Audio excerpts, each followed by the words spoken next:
Bismillahirrahmanirrahim. Assalamu alaikum friends. Today we will talk about thermal properties of matter. Last time हम लोगों ने physical properties of matter के बारे में discuss किया था।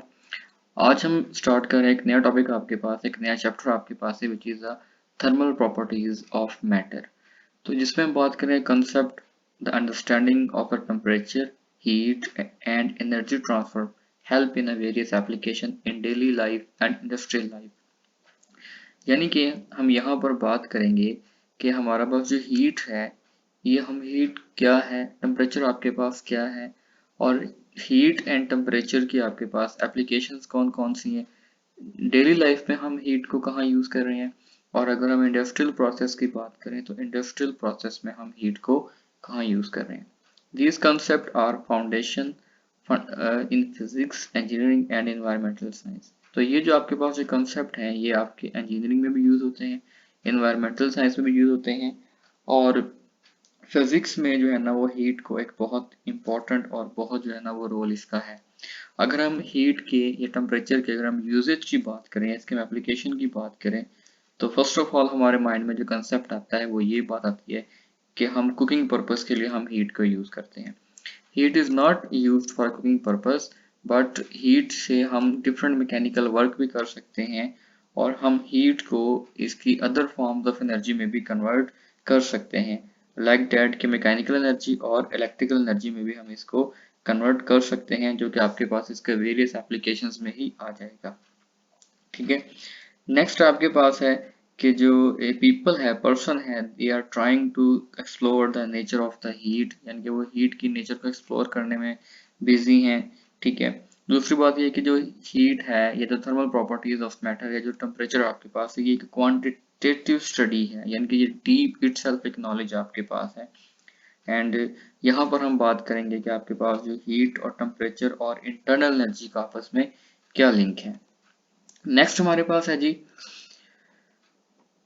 Introduction to heat and temperature. Heat is the energy that transferred due to temperature difference between the two object। यानी कि यहाँ पर जब भी आपके पास जो दो ऑब्जेक्ट होंगे उनके दरमियान टेम्परेचर डिफरेंस होगा and they are thermally in contact with each other, यानी कि दोनों वो एक ऐसे मीडियम के साथ जुड़े हुए हैं कि जिसके थ्रू उन दोनों के दरमियान जो ट्रांसफर ऑफ हीट है वो पॉसिबल है। ठीक है। टेम्परेचर आपके पास है, temperature is the quantity that determine the direction of the heat flow. तो टेम्परेचर आपके पास ना ये एक प्रॉपर्टी है, या आप यूं कह लें कि टेम्परेचर आपके पास क्या है कि degree of hotness and coldness of a body है, which determine the direction of the heat flow, कि आपका जो हीट है वो किस डायरेक्शन में फ्लो करेगा। नेक्स्ट यहाँ पर हमारे पास जो बेसिक इसकी जो टर्मिनोलॉजीज हैं, बेसिक थर्मोमेट्रिक प्रॉपर्टीज आपके पास क्या हैं, expansion of a liquid, change in electrical resistance, melting and boiling point. यहाँ पर ये आपके पास कुछ इफेक्ट हैं जो कि हीट से प्रोड्यूस होते हैं। Thermal expansion of a liquid. अच्छा जी, thermal expansion of a liquid, ये सिर्फ लिक्विड से आप एक्सपैंड नहीं करते, बल्कि आपके पास जो कोई भी मेटल है, जब उसका हम टेम्परेचर प्रोवाइड करते हैं, तो टेम्परेचर प्रोवाइड करने से उनकी जो लेंथ है, उनकी जो शेप है, या उनका जो वॉल्यूम है, उसमें चेंजेस क्रिएट होती हैं। एक्सपेंशन ऑफ लिक्विड आप यूं कह लें कि जैसे आपके पास एक आइस है, इनिशियली आपके पास जो आइस है वो सॉलिड फॉर्म में थी, जब उसको आप टेम्परेचर या हीट प्रोवाइड करते हैं तो आइस जो है वो मेल्ट होके वाटर में कन्वर्ट हो जाती है, पानी में कन्वर्ट हो जाती है। और अगर हम उस पानी को फर्दर हीट या फर्दर टेम्परेचर प्रोवाइड करें तो आपका जो पानी है वो किसमें, गैस में या वो स्टीम में कन्वर्ट हो जाएगा। चेंज इन इलेक्ट्रिकल रेजिस्टेंस, इसका मतलब ये है कि कुछ आपके पास मटेरियल्स ऐसे होते हैं जो कि रूम टेम्परेचर पर या आइडियल टेम्परेचर पर या नॉर्मल टेम्परेचर पर वो बेस्ट बिहेव करते हैं, यानी कि वो बहुत अच्छा बिहेव करते हैं और प्रॉपर उनमें से जो इलेक्ट्रिकल करंट है वो फ्लो कर रहा होता है। लेकिन जैसे जैसे हम उन मटेरियल्स की टेम्परेचर को इंक्रीज करते हैं, तो टेम्परेचर के इंक्रीज करने से वो जो मटेरियल आपके पास हैं वो रेजिस्टेंस क्रिएट करते हैं, यानी कि उनके दरमियान जो फ्लो ऑफ इलेक्ट्रॉन्स है या जो मोशन ऑफ इलेक्ट्रॉन्स है वो भी क्या हो जाएगी, चेंज हो जाएगी। मेल्टिंग एंड बॉइलिंग पॉइंट्स, तो यहाँ पर हर जो आपके पास जो स्पेसिफिक मटेरियल होगा उसका एक स्पेसिफिक मेल्टिंग पॉइंट भी होगा और उसका एक बॉइलिंग पॉइंट भी होगा। अगर हम यहाँ पे बात करें इंटरनल एनर्जी एंड टेम्परेचर की, तो इंटरनल एनर्जी बेसिकली आपके पास क्या होती है? It is the sum of kinetic and potential energy of the particles within the body. अब कोई भी आपके पास मैटर है, कोई भी आपके पास बॉडी है, एंड आपको पता है कि मैटर जो है वो डिफरेंट पार्टिकल्स या मॉलिक्यूल्स या एटम्स से मिला के बनाया जाता है। तो उन पार्टिकल्स के दरमियान जो दो तरह की एनर्जीज आपके पास होंगी, काइनेटिक एनर्जी और पोटेंशियल एनर्जी, अगर हम उसका सम कर लें तो उसका जो टोटल सम जो होगा वो आपके पास क्या होगा? इंटरनल एनर्जी के बराबर होगा। दैट मीन कि जो इंटरनल एनर्जी आपके पास है, this is the sum of kinetic energy as well as potential energy of the particles.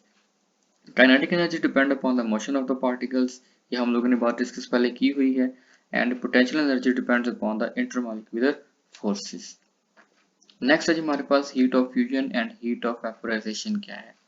Heat of fusion. Energy required to change a substance from a solid to a liquid at a constant temperature.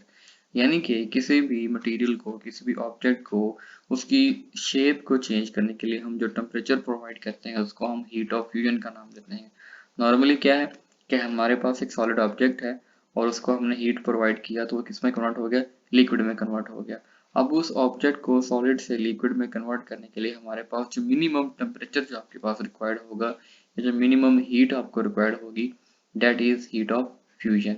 And heat of vaporization क्या है? Energy required to change a substance from a liquid to a gas. यानी कि अब हमने क्या किया? Material को, हमारे पास जो कोई भी सब्सटेंस है या कोई भी मटेरियल है वो ऑलरेडी हमारे पास लिक्विड फॉर्म में है और उसको हमने टेम्परेचर प्रोवाइड किया, और टेम्परेचर प्रोवाइड करने से वो गैस की वेपर्स में कन्वर्ट हो गया। तो उसके लिए हमें जो एनर्जी या जो हमें टेम्परेचर रिक्वायर्ड होगा उसको हम नाम देंगे हीट ऑफ वेपोराइजेशन का नाम देंगे। नेक्स्ट यहाँ पर हम बात करेंगे वेपोरेशन और बॉइलिंग में क्या डिफरेंस है। Evaporation occur at a surface of a liquid at any temperature। Evaporation का मतलब ये होता है कि आपके पास जो मटेरियल्स हैं, जो लो एनर्जी मटेरियल्स हैं, जो कि आपके मटेरियल की सरफेस या किसी भी लिक्विड की सरफेस के ऊपर जो फ्लो कर रहे होते हैं, वो उस मटेरियल की या उस मीडियम की सरफेस को वो लीव करते हैं, सरफेस को वो छोड़ना शुरू कर देते हैं। ठीक है जी, तो उसको हम नाम देते हैं evaporation. Boiling occur throughout the liquid at a specific boiling point। अब बॉइलिंग पॉइंट का मतलब ये होता है कि जो intermolecular forces between the particles हैं वो आपके ब्रेक होना शुरू हो जाएंगी जब किसी भी लिक्विड को या किसी भी सॉलिड मटेरियल को जब हम टेम्परेचर प्रोवाइड करते हैं। Evaporation causes cooling because the fastest particle escape, lowering the average kinetic energy of the remaining liquid।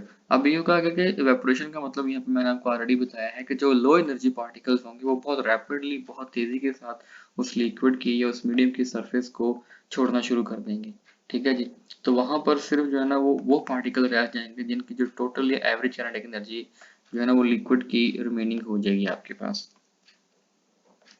Next यहाँ पर हम बात करेंगे कि आपके पास साइंस और टेक्नोलॉजी में इसका क्या लिंक आपके पास है। Bimetallic strip and thermostats different metals expand at different rate with heat useful for temperature regulation. अब देखिए कि हर जो मटेरियल होगा, हर जो आपके पास ऑब्जेक्ट होगा, उसका एक स्पेसिफिक मेल्टिंग और स्पेसिफिक बॉइलिंग पॉइंट होगा। जब तक वो उस टेम्परेचर रेंज को गेन नहीं करेंगे, आपका जो मटेरियल होगा या आपका जो मीडियम होगा, it will never be change. Large specific heat of water. Water's ability to absorb heat without a large temperature change is used in cooling system। अब जो पानी है, पानी के अंदर हाइड्रोजन और ऑक्सीजन एटम्स के दरमियान इलेक्ट्रोनेगेटिविटी डिफरेंस की वजह से, वांडर्स वाल फोर्सेस की वजह से, या आप यूं कह लें कि इंटर और इंट्रामॉलिक्यूलर फोर्सेस की वजह से पानी की एबिलिटी है कि वो हीट को क्या कर सकता है? अब्सॉर्ब कर सकता है। डेट्स वाई जो बड़ी बड़ी इंडस्ट्रीज हैं या कमर्शियल लेवल पर हम पानी को एज अ कूलिंग सिस्टम के तौर पे यूज कर सकते हैं। नेक्स्ट है थर्मल एक्सपेंशन एप्लीकेशंस आपके पास हैं। थर्मल एक्सपेंशन मटेरियल एक्सपैंड और conduct with changes in temperature. अब आपके जो मटेरियल्स हैं वो क्या करते हैं, जो भी मेटालिक मटेरियल्स हैं, जब उसको हम हीट प्रोवाइड करते हैं तो आपके पास क्या हो जाएंगे? वो एक्सपैंड हो जाएंगे या उनकी जो लेंथ या उनकी जो शेप है उसमें डिफॉर्मेशंस क्रिएट हो जाएंगी। उसकी रीजन ये है कि जो इंटरमॉलिक्यूलर फोर्सेस हैं वो आपकी ब्रेक हो जाएंगी, और जब इंटरमॉलिक्यूलर फोर्सेस ब्रेक हो जाएंगे इसका मतलब ये कि हम जो बॉन्ड्स बिटवीन द एटम्स हैं उसको हमने क्या कर दिया है? ब्रेक कर दिया है। अब जो एटम्स हैं उनके दरमियान डिस्टेंसेस क्रिएट हो जाएंगी या एम्प्टी स्पेसेस क्रिएट हो जाएंगी, जिसकी वजह से आपके जो मटेरियल्स हैं वो क्या कर जाएंगे? एक्सपैंड कर जाएंगे या उनकी जो शेप है, फिजिकल शेप है, वो चेंज हो जाएगी। अगर हम इसमें एवरीडे कंस्ट्रक्शन या अपनी डेली लाइफ की बात करें तो metal expansion in bridges and railways. अब जो भी आपके पास जो जो रेलवे ट्रैक है या जो ब्रिजेस बनाए जाते हैं उनमें थोड़े से स्पेसेस या गैप को रखा जाता है। उसकी रीज़न ये है कि ड्यूरिंग द थर्मल एक्सपेंशन आपका मटेरियल अगर एक्सपैंड भी हो तो उसको कम से कम इतनी जगह मिल जाए कि वो इजीली अपने आप को वहाँ पर एडजस्ट कर ले और किसी किस्म का जो स्ट्रक्चर ऑफ द ब्रिज या जो स्ट्रक्चर ऑफ द रेलवे है उसमें किसी किस्म की कोई डिफॉर्मेशन क्रिएट ना हो। Use of expansion joints and construction, यानी कि थोड़ा सा जो मटेरियल कंस्ट्रक्शंस होती हैं उनमें थोड़े से गैप रखे जाते हैं ताकि अगर आपका मटेरियल एक्सपेंड हो तो उसको इतनी स्पेस अवेलेबल हो कि अपने आप को इजीली एडजस्ट कर ले। नेक्स्ट है जी cooling by evaporation। Refrigerator uses evaporation of a liquid refrigerant to absorb heat, thus the cooling surrounding without harmful chemicals like CFC। अब हमारे घर में हम रेफ्रिजरेटर्स को यूज़ करते हैं जो कि बेसिकली एक आपके पास थर्मोडायनामिक एप्लीकेशन है। उसमें क्या है कि हमारा जो मटेरियल है, हमारा जो सिस्टम है, वो क्या करता है कि सिस्टम से जो हीट है वो हमारे इन्वायरमेंट में जा रही है in the form of chlorofluorocarbons, जो कि इंसान की बॉडी के लिए बहुत हार्मफुल इफेक्ट क्रिएट कर रही हैं। Understanding the concept of temperature, heat, and energy transformation help in a various application of daily life. These concepts are foundational in physics, engineering, and environmental science. So this is all about the thermal properties of the matter। ये हमारा आज का पहला lecture था and इस lecture को आप सुने। अगर कोई क्वेश्चन हो तो you can ask me in comment box. Thank you so much.